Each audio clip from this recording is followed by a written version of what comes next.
Life is hectic, demanding, and doesn't stop. When honest with ourselves, we must confess we often don't know what the hell we're doing. The Larkcast is an ongoing conversation about the inclusive and mischievous nature of God's presence through the lens of all the things that make up this phenomenon we refer to as life. Astonishing grace and refreshing honesty collide right here for your weekly encouragement.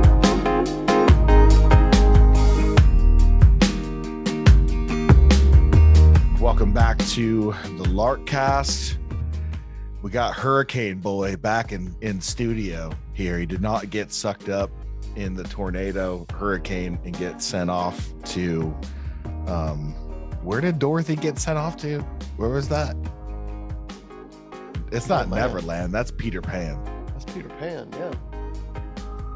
Dude, Emerald City, I know, is like the city because it was like off in the distance. But I didn't know if there's like a term for like the general world that they were in. Anyways, you didn't get sucked off to a fictional land. You're back. You're here. No, and you're alive. And you have power at your house. I got power. I got glittery shoes. You got a Karen Terrier named Toto. Yeah, exactly. I do have a new puppy though. We scheduled my youngest, Eli, 5, has been asking for a dog forever. So we searched high and low for one that we could get for him. The dog world is expensive these days. We found a killer deal, man, for a good pup, and had it all scheduled to pick him up, and didn't realize that scheduled pickup was the eve of Hurricane Ian. So we picked up a puppy, and 12 hours later, we're hunkered down, dude. Listen to 150-mile-an-hour winds fly overhead. I'm glad you said that because on social media, it really honestly looked like, a tornado hit that day and you just decided, like, upon hearing that news, to just go get a dog. Yeah. Everybody out there, man. It's like, look, I know that the largest hurricane to hit America in 100 years just happened here in my hometown. Let's go grab a puppy. Like, why not? Yeah, no, that didn't happen. We had him scheduled, and they're like, sorry that this is the pickup. We got to get rid of these dogs. We got the next litter. And I'm like, okay. But it all worked out, man. This dog like huddled up with Krista and Eli on a couch and actually slept through the storm. Yeah. It's sweet, man. And I know you're not one to, brag and all that. So maybe I'll just go ahead and share. It's been really cool just hearing stories of you guys taking the money that people have been sending you. Yeah, you've needed it personally, but you guys have been doing some really, really cool stuff for people in need. Getting supplies and, heading to the van store and getting a bunch of shoes for kids that they lost everything, literally lost everything. So I know last week we were on here, we were encouraging people to give. We put Krista's Venmo in the show notes and we put some stuff out on social media and stuff. So I know you'd probably want to say, thank you to all that, but I know it's going to some really, really cool stuff. You guys are doing some neat things. Yes. Seriously. Thank you. Lots of people have lost everything. Stuff you see on the news is true. I mean, it looks like a nuclear bomb went off, man. The storm was pretty wild, and that's coming from a Florida kid, man, that's been dealing with these storms my whole life. This definitely topped the cake. But yes, thank you for just to everybody, man, who's reached out, people who have prayed for us, cared for us, checked on us, and even people who have sent money. We've been able to use that to help people that have lost everything, whether it's food, water, diapers, right? Clothing. I mean, toys for kids, dude, all of it. Yeah. And of course, what's in front of us now is thinking through the stuff we've got on our own house. I got a hole in my roof and some gutters and a shed to replace, and just a front door that's shot. But yeah, God's been good. Thank you for the generosity, and if you feel led to give, amen. Drop a gift and we'll put it to use. Well, you had that hole in your roof before the hurricane, so you're kind of being like the homeowners that my uncle used to run into when he did fire restoration. This is a hole that came from the I'm just kidding. You're like, all of a sudden you get insurance involved. You're trying to fix everything wrong with your house, whether it was part of the hurricane or not. But my this uncle, paint like, color ain't jiving anymore. I feel like it changed from the winds. They hit our house.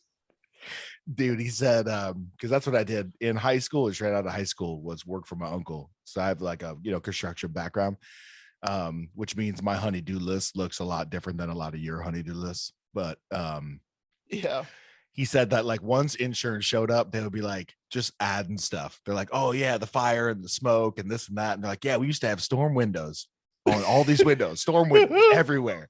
And so my uncle would go up to he goes, that's funny. He's like, I don't see any like screw holes, like where the storm windows would like screw into like your brick molding here. Well, I don't know what to tell you, but we had storm windows and it just took them all off. They're all gone. Hilarious.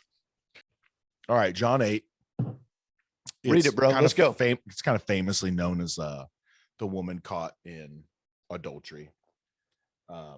It's a little bit different than that. I wouldn't say it's just this woman caught in adultery. Like this is a freaking crazy scene, by the way, here in John 8. So it's 8 1 to 11. So early in the morning, he came again to the temple. All the people came to him, and he sat down and taught them. Now remember, we're in the Festival of Boots. Red Wing is there as a vendor. Wolverine is also there. All the hipster brands out of Portland, they're all there. Danner's there. Here at the Festival of Boots. It's the Festival of Booths. Jewish thing.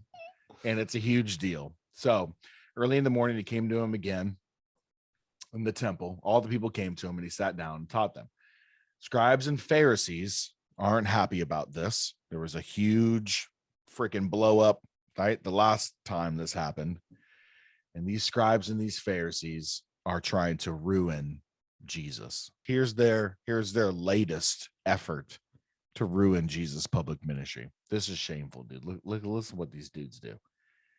The scribes and the Pharisees brought a woman who had been caught in adultery, and placing her in the midst, they said to him, "Teacher, this woman has been caught in the act of adultery. Now in the law, Moses commanded us to stone such women. So what do you say?"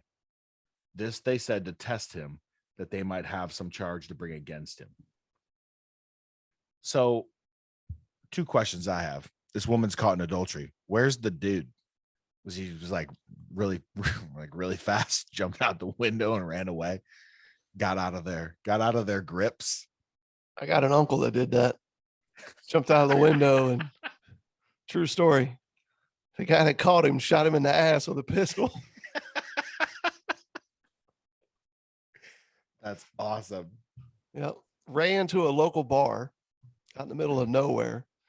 The dude tracked him, made it into the bar, but didn't know who he was or what he looked like.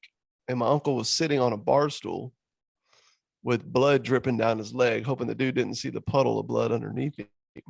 The guy sat down, winded, drank a glass of water and then a beer, talking about his woes of his wife running out on him and what just took place, and trying to find this guy. My uncle talked to him for 10 minutes. Like, bro, I hope you find that dude. And then he left. And then they stitched up a hole in his buttocks at the bar later that afternoon. They got the bullet out, because that's like a whole scene there. Oh yeah, sure did. True story. Man, dude. Long story short, the guys sometimes disappear, man. This is sad. Yes, it's true. Or they set this woman up. That's where I'm going on this one. Yeah, they set this woman up. Probably was one of their Pharisee buds, scribe buds that went into this moment knowing, hey, we need to trap somebody because we need to use this woman and her life and her situation for our own personal end to get rid of this dude.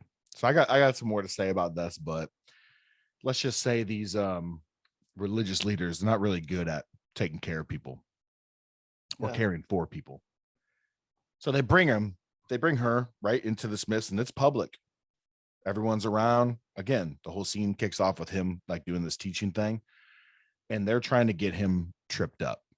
They're trying to either A, get him to say something against the law of Moses so they can call him a heretic, or B, agree with the law of Moses and kind of like water down this loving, gracious message that is attracting all kinds of people who know, right, that they don't have it, man. They don't have it, and they're in need of God's mercy, God's grace, the relief, not the call to the heights of religion, but the relief of where they are in their life.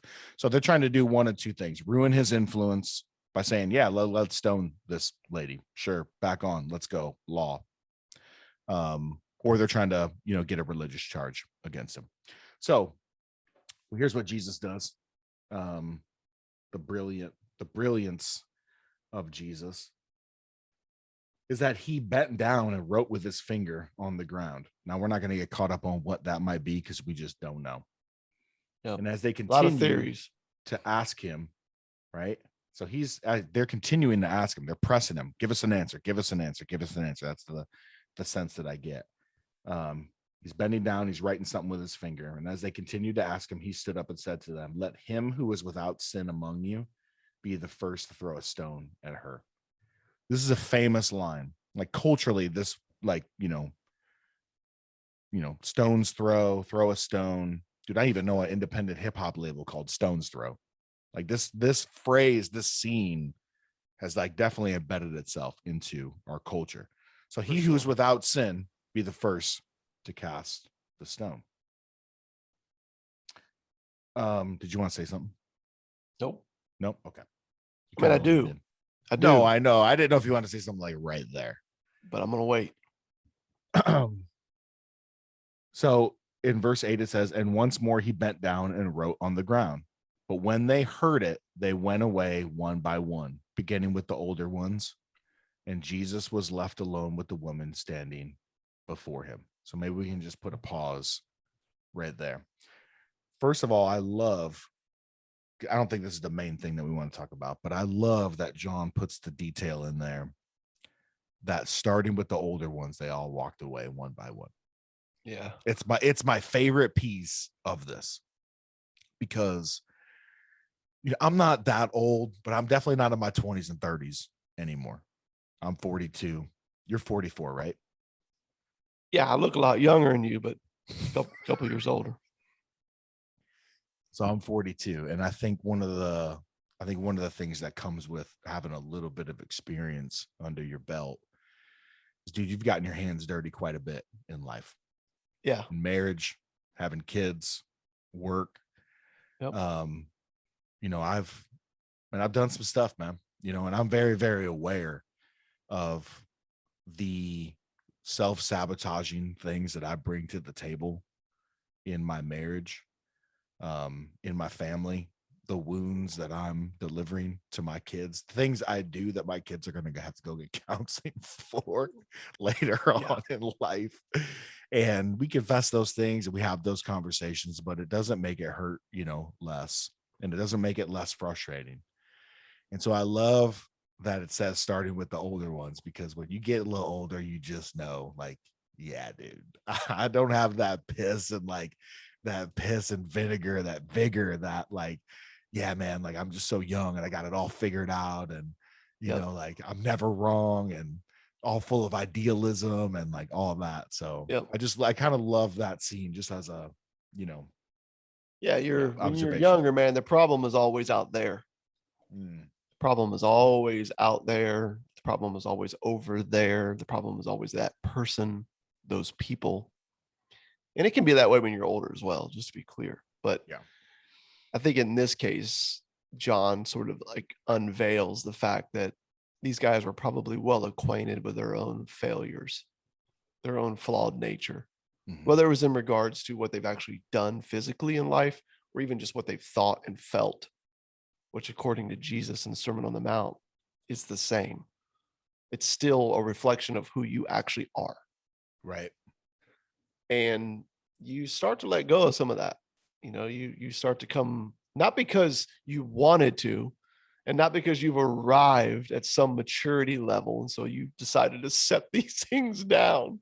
It's more like, no, you've just sort of butted up head first into the wall and felt the blow, you know what I mean, that continually comes with, yeah, what I know to do, as Paul says, I don't do, and what I know not to do, I do.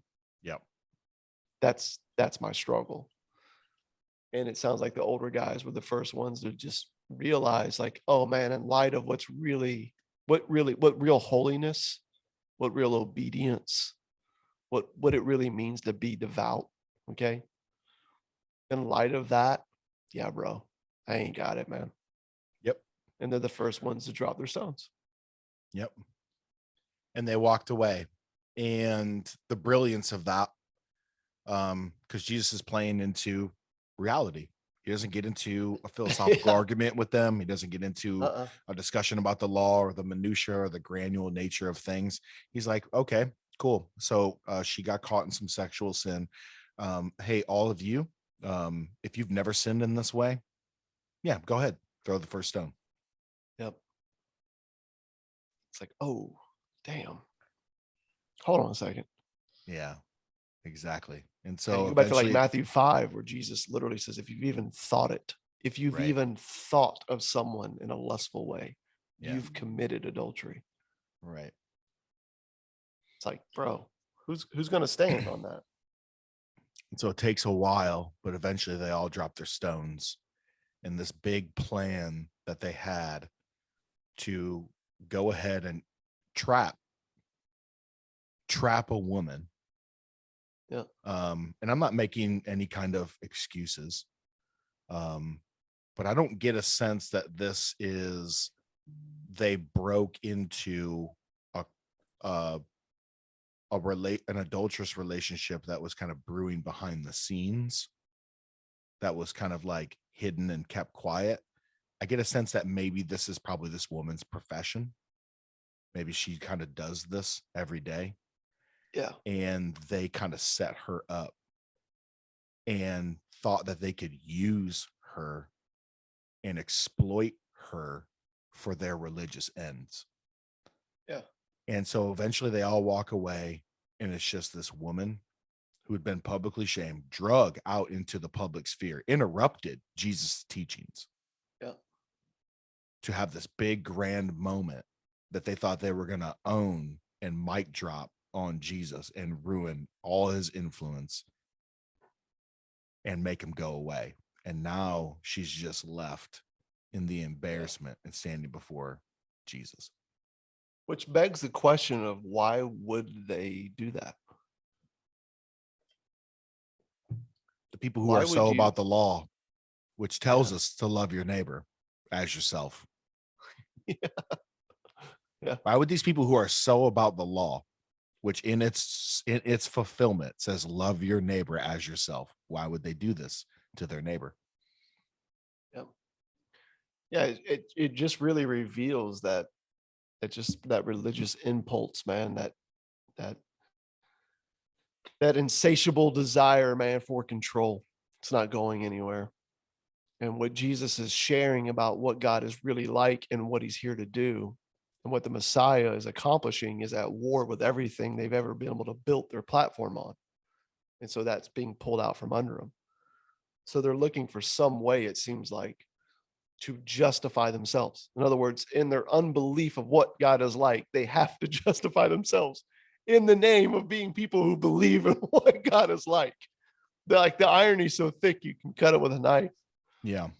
And so they have to, I think that's why they set this whole thing into motion. Is that, man, if we can undo what it is that he's saying, we can feel in control again. We can be important again. We can find the prominence that comes with our lineage, our heritage, our race, right? Our moral and ethical, right, pursuits. We can stand on this again. We can point to the owner of the Phoenix Suns and say, you don't deserve to be human, to be a part anymore, but we do. Yeah. And it's just like, it's just a mirage, man. Yeah. It's a mirage of faithful obedience that's actually nothing other than a lack of faith at all Right. in what God is like, in complete disobedience to what he's Mhm. actually about. Yeah. And yet it sells like hotcakes, bro. That's what's Right. crazy. Right. This kind I of kind religious of, control manipulation. Go ahead. yeah.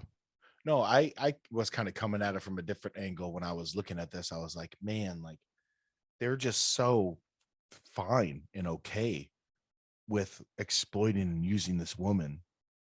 So in their effort to try to trip him up and like try to get him in this law breaking moment, they literally are just embarrassing a woman in public and are just okay with like stoning her to death. To death for what they themselves are guilty of. Right. Yeah, exactly. And so It's insane. the religious blindness, but I think too, just how this woman was nothing to them. A pawn, a piece. If it's a chess game, right? It's a pawn to move over here in the bigger, game to try to get rid of Jesus. They're already plotting his murder.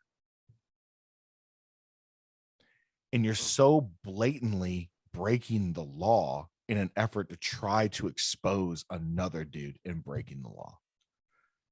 So the blindness for sure, but that whole thing of like using people in a very smaller scale, I just thought about like my time, on staff at churches, and you just got this like big thing going on, this big massive thing centered around primarily a sermon, right? And you had key figureheads like at the center of this thing.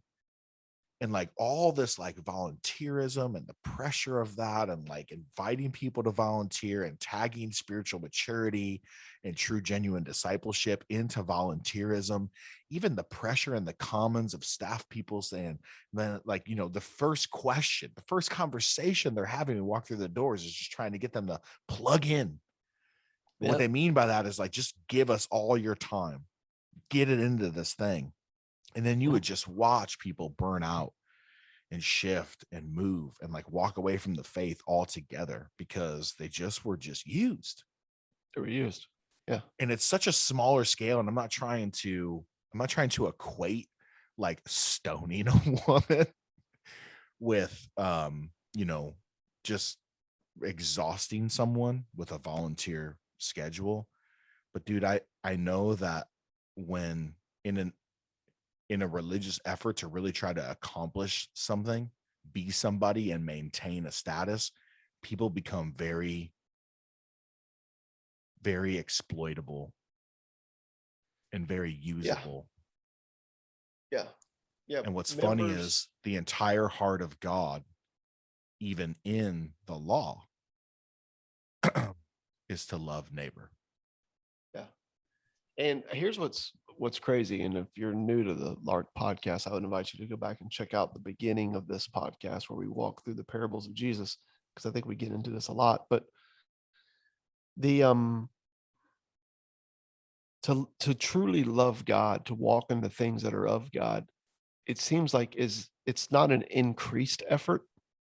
It's not something that you double down on and really get serious about. When it's actually of the Spirit, according to the scriptures, it's something that you're not as serious about. It's something that takes less effort. When you go back and study like Catholicism at its roots, you start to see some of this doctrine around the idea that the more effort you put into something, the more moral it was. Okay, so your effort almost validated the morality by which was on display through your actions. But again, looking at the scriptures, it seems like the Spirit bears the fruit of his presence in and through us. And it's something that happens without our knowing, without our cooperation, without our getting serious about it. It's the moments of not even thinking about something, but just helping.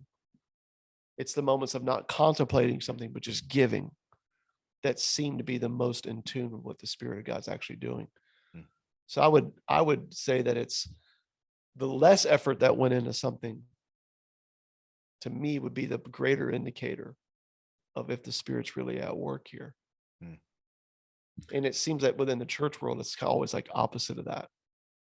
And so as a church leader for 15 years, man, I was definitely trained to see nickels and noses. How many nickels and noses you counted on Sunday was the indicator of your success. It was the indicator of God's faithfulness on you. It was the indicator of your faithfulness. Yep. And so you couldn't help but see people as projects to manipulate toward that end. Yeah.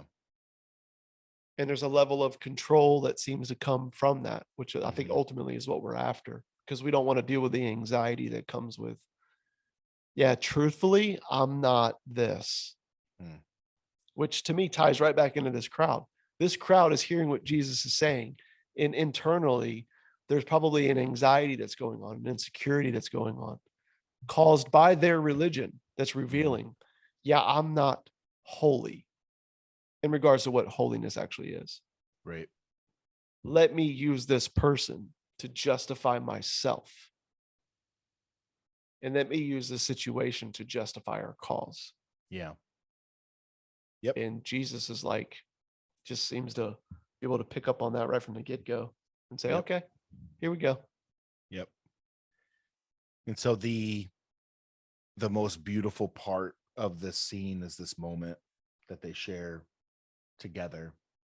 And it just so beautifully ties into everything that we've been saying, from the beginning. And even what John's been saying.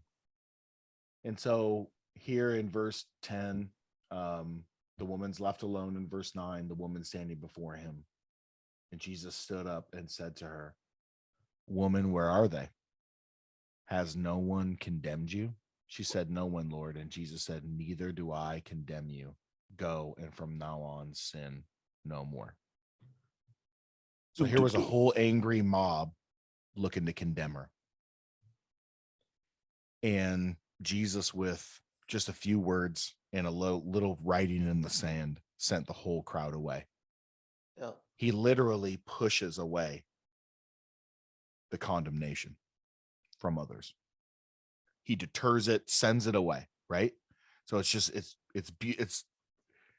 his heart, his mission, everything is on full display here in this like beautiful scene. All the condemnation coming at this woman, as legit as it is, as real as it is. Did she break the law? Absolutely. Is she a sinner? Absolutely. Is she caught? Absolutely. Is she exposed? Absolutely. This is our biggest fear as human beings, to be exposed, to be publicly exposed. Dude, you have people scrubbing their social media right now, right? Is there anything in my past that can get me canceled? Is there anything I've done? I mean, you go back to House of Cards, politically, so sad, man. It's just like part of it is like, all right, what do you have in your background that can be used? We got to get rid of this. We got to hide this, like all that. We hate to be exposed. And so public exposure is at hand, literally, for this woman. And the first wave of it is from the world, from other people, from other humans. And Jesus, with just like shutting the mouth of everyone, like Paul does in Romans 2, the law is not meant to be this thing that we use to climb the ladder. It's actually meant to do what he used it for here, to shut their mouths, to send them away. We're all guilty. Yeah. So now she's standing before God, and he goes, "Where's everyone that condemns you? Are they here?" No. And he says, "Neither do I condemn you. I don't condemn you, because the Son was not sent into the world to condemn the world, but to save it." Yeah. John 3, John 6, right? 5. Keep going. Yeah, man. It's I think for many of us, we've been taught, we've been trained, we've been brought up in this idea that public exposure is the end of you. Yeah. And what Jesus is revealing is that public exposure is actually the beginning of you. It's when you come face to face with your frailty, with your flawed nature, with your failure, that you see a God that, number one, recognizes it, which no one else does. Please, we got to be clear about this. No one else in the world, no other group or tribe or missional whatever, you know what I mean, is able to recognize and redeem your failures. Jesus does. He fully recognizes it and fully redeems it. Period. So public exposure is not the end of you. It's actually the beginning. And it's in that you realize that life actually comes from death. That moving forward comes from letting go. That growing and what it means to really live in dependence on Jesus comes from giving up, not getting better. And there's just something really beautiful about that. And I think she comes face to face with that. Yep. So he doesn't condemn her, as you says. But, just to make this known, like, and I know we've talked about this in Reclaim. I think it's chapter 4, maybe it's 5, but she comes face to face with a grace that she cannot grasp and a command that she cannot keep. And they happen simultaneously. So he's saying, I condemn you not, because I didn't come to condemn. I came to save. The law's already condemned you. You're already guilty. You already know this. He doesn't say it's okay to go live in adultery. You should pursue that. There's so much harmony to be found from it. It's like, no. Yeah. This isn't good, and you already know it. And the law's already condemned you of it. So I don't condemn you. What I do is say that you're loved and you belong and you're forgiven. Now go and sin no more. And I think it's in that moment where she receives the grace that she can't grasp, but also receives a command she can't keep. Because she's face to face with the reality, like me and you, dude, that if you take what Jesus says in Matthew 5 about adultery, that if you've even thought it, you're guilty. It's one of those things. He just sent a whole crew of people away who were dead set with like red in their eyes. Oh yeah, they know they don't stand a chance, bro. So they've bowed out. What I'm saying is, like, we've all entered a realm here in this conversation where everyone's guilty. So to say, like, well, don't sin in this, he might be saying, well, don't sin in this way anymore. Like, don't be, maybe don't be a woman of the night. Don't be a prostitute. Don't commit adultery anymore or whatever. But don't sin sexually ever. Don't ever sin again. Yeah. And I just personally feel like this is one of those stories, and we see more of them later on in Jesus's ministry, where he's driving a reality that he does not condemn. He forgives. He recognizes and redeems. He forgives. That's what the Messiah is here to do. To believe this, to trust in this, is to live the life of grace. Mm-hmm. I think he's driving home that reality, but he's doing it in a way that drives her to an understanding of what the Messiah actually is. Mm-hmm. She's not going to leave here going, sweet, I got off, get out of jail free card. Love it. Mm-hmm. I'm going to keep leaning on Jesus as a means of like getting it together as I move forward in life. It's almost like he's going, no. I'm driving you to a reality that you understand this grace, but I'm also hoping you see that there is no life apart from me. To go and sin no more is not possible. You need a savior. Yeah. That you'll live in who doesn't sin no more. Not just a guide who says, don't go sin no more. Yeah. The guide hasn't worked, never has, never will. The savior does. I don't necessarily want to get into it like right now, because I think the next episode is going to be a good one to get into it, because when John uses sin in his gospel, he primarily, first and foremost, means the sin of unbelief. And so like he has the same thing with the guy who take up, your mat, which is the whole like background of this beef in this conversation in chapter 6 and 7, is when Jesus on the Sabbath heals this dude. And he says the same thing to him there too, is, go and sin no more. And so we'll get into it maybe in the next episode, but I think this scene is important because we are this woman, all of us. Yeah. How Jesus handles this woman is the question of how will Jesus handle us? Because maybe it's not going to be a public exposure like this. Maybe your enemies of the enemies of somebody you don't know are going to exploit and use you to drag you to the center of some mess where you're, tax records are exposed, or like some social media post that you had back when you were in junior high is now right front and center, right? Just so somebody can make a point about some CEO or something like that. But we all know, like this woman, we are exposed. And we got shit, man. We got shit in our lives. All of us do. Everybody. No one's squeaky clean. Our hands are all dirty. When it comes to the letter of the law, the minutia and the granular nature of it, we are exposed. And how does God treat us? He sees that. He knows that. He knows us piercingly, like with eyes that see through into the intentions of our hearts. That makes all of our good deeds problematic. All the things that we've even done that appear to be good, in the end, were for us. Yeah. Dude, I've done things for me to assuage my own guilt, or man, I've done things where it's like, man, this person kind of seems like they're mad at me. I'm going to do this like really cool thing. I'm going to make this really cool move over here just so I can feel better about myself, about how they feel about me. Right. And so it's like this nice gesture of friendship, or, hey, let's do this just so I can, have someone, I can feel good about them feeling good about, dude, we are so twisted and broken through and through. All of us. And the question of how Jesus deals with this woman is the question of how Jesus deals with me and you on this podcast, and everybody who is tuning into this thing that's coming through the speakers right now. And Russ and I are here to say it, dude. If you are listening to this, if you are putting yourself in the scene, if you know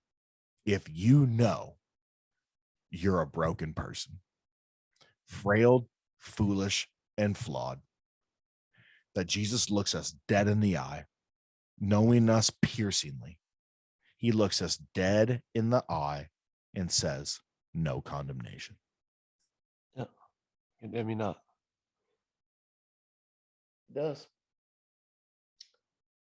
Let me close with this. I had a Christian leader recently reach out and talk to me about his fear of his past getting found out, in light of like all the reasons why people are, a code word that's out there, deconstructing from the faith.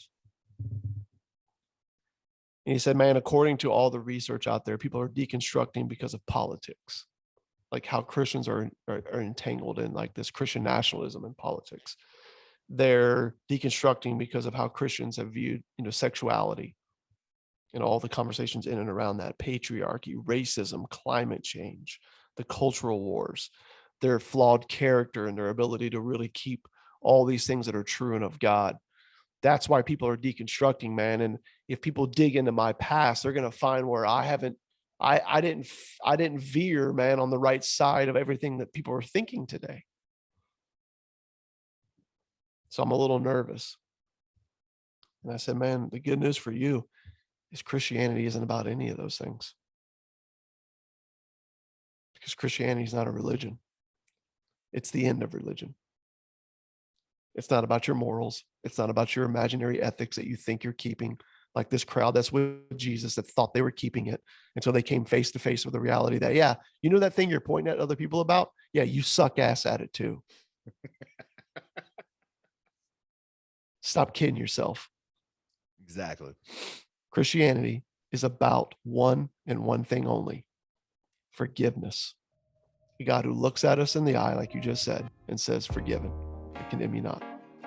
Because we're all equally broken. And what's in front of us is a life of grace, a life of faith in the grace that says, yes, broken, but loved, whole, home, and free because of me, Jesus, period. That's the good news, dude. You have nothing to be afraid of, man. Yeah. That's it. So to that, I say,